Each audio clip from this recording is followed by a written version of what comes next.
فريق ثاني عشان شو اسمه يسوي LVL. طبعا إلنا فترة بدنا نسويها بس ولكن انشغل في الشغلات الثانية، فقاعد بحكي مع الفريق الثاني. طبعا هو عنده فريقه وجاب ناس عشان يشتغلوا في الخشبة هاي، وإن شاء الله المرحلة الثانية هتكون برا هنا المنطقة هاي.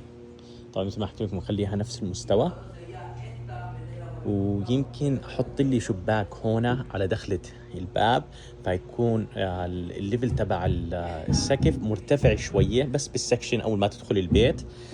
فيمكن اسوي هيك ان شاء الله. نشوف شو هيصير.